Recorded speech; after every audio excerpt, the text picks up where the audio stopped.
Good morning. It is Thursday, October the 22nd, and this is The Drill.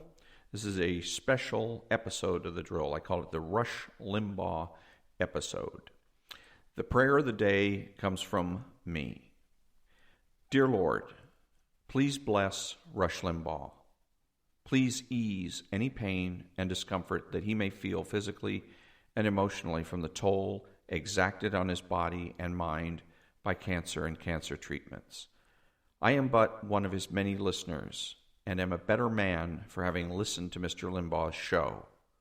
And even though your will be done, please keep Rush around, because I'm not yet ready to let him go. After all, he's just a lovable little fuzzball. Amen. So I've decided that I will play a 9-minute clip from the Rush Limbaugh show from Monday the 19th, and then go ahead and make some comments. Here we go. You know, I want to take a minute here, as it struck me, we've been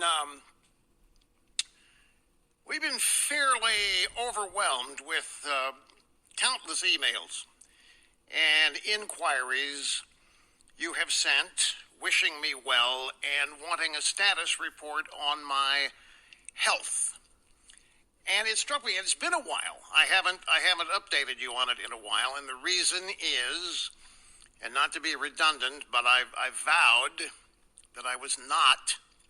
I have a phrase for it, and that's bleeding on the audience, meaning I'm not going to come here and complain. I'm not going to come here and make whatever's going on with me the only thing that matters to me or anybody else. I've done that my entire broadcast career.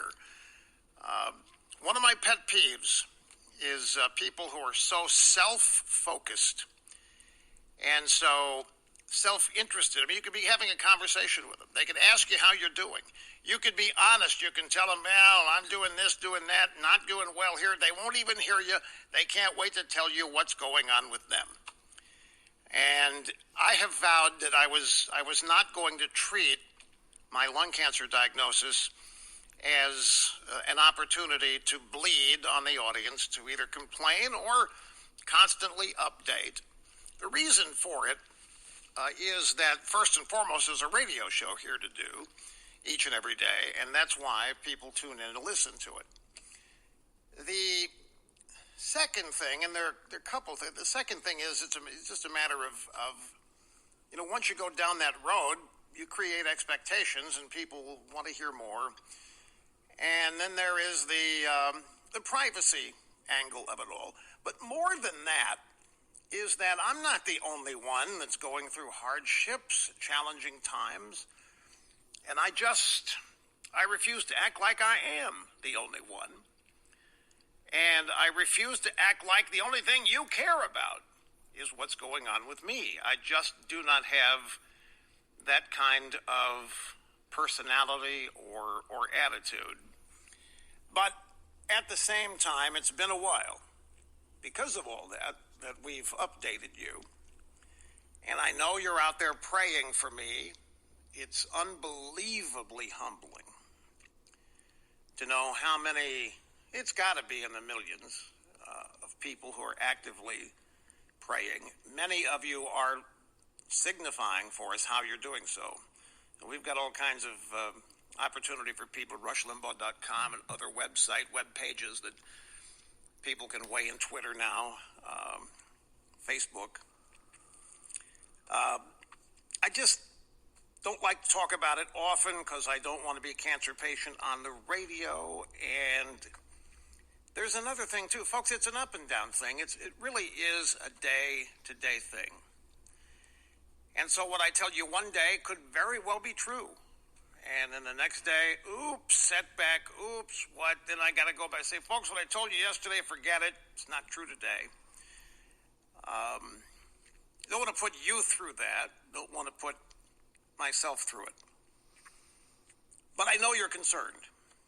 So it is time. I do want to provide you with a brief and honest update. In a nutshell, there are lots of ups and downs in this particular illness.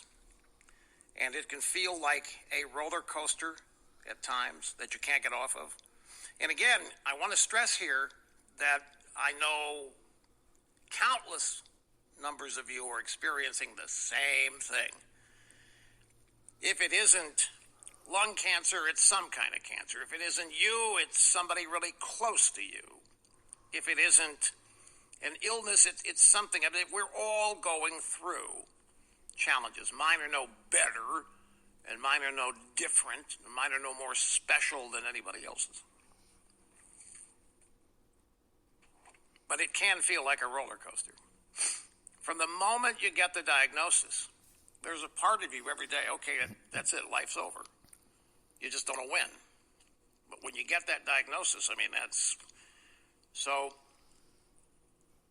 during the period of time after the diagnosis, you do what you can to prolong life. You do what you can to prolong a happy life. You measure a happy life against whatever medication it takes. And at some point, do you decide, this medication may be working, but I hate the way I feel every day. This is just, I'm not there yet. But it is part and parcel of this. It's tough to realize that the days where I do not think I'm under a death sentence are over. Now, we all are, is the point. We all know that we're going to die at some point, but when you have a terminal disease diagnosis that has a time frame to it, then that puts a different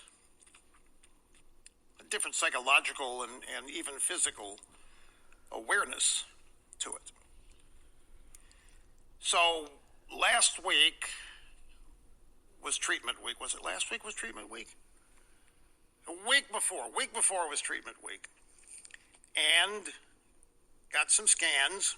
Don't get scans every treatment week. The scans did show some progression of cancer.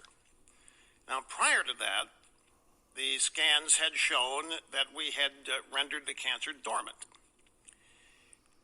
That's my phrase for it. We had stopped the growth. It had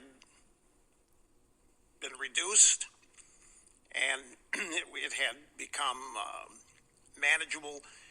But there's always the reality and the knowledge that that can change and that it can come back, because it is cancer. It eventually outsmarts pretty much everything you throw at it. And this, of course, this is stage 4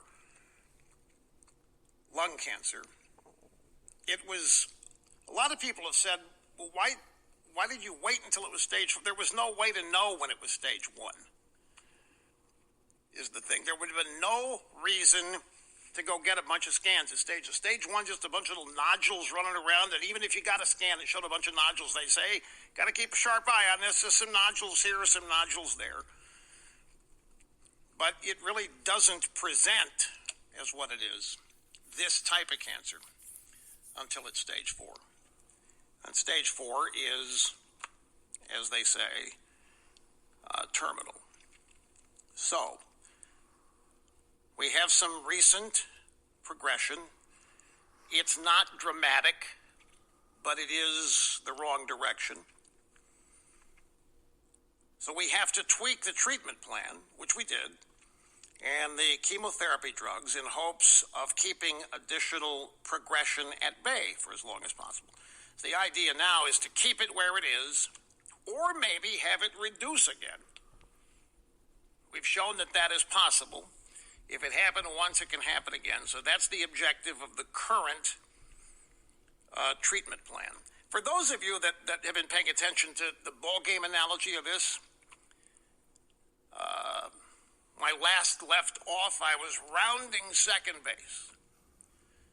And I was chugging toward third. The objective to hit a home run, to get a home run, go all the way around the bases, get the home plate, and beat this.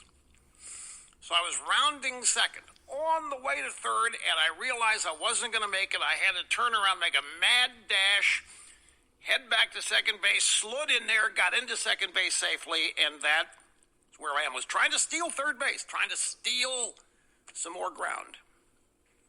but I got waved back to second base. So that's where I am, stuck on second base, full.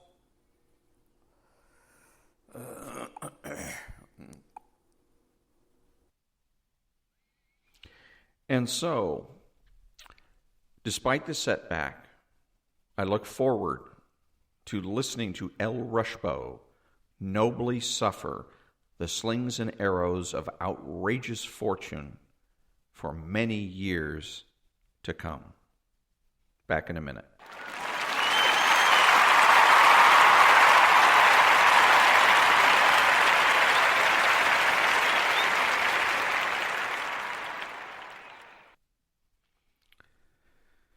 So the next up on the drill is going to be where we stand, good news, how to win, and conservative as well as socialist vocabulary. And that concludes another episode of the drill. Be honest, be smart, be beautiful, and always ask yourself, what is real, how do I know, and what should I do about it? I'm Ron, and that's the drill.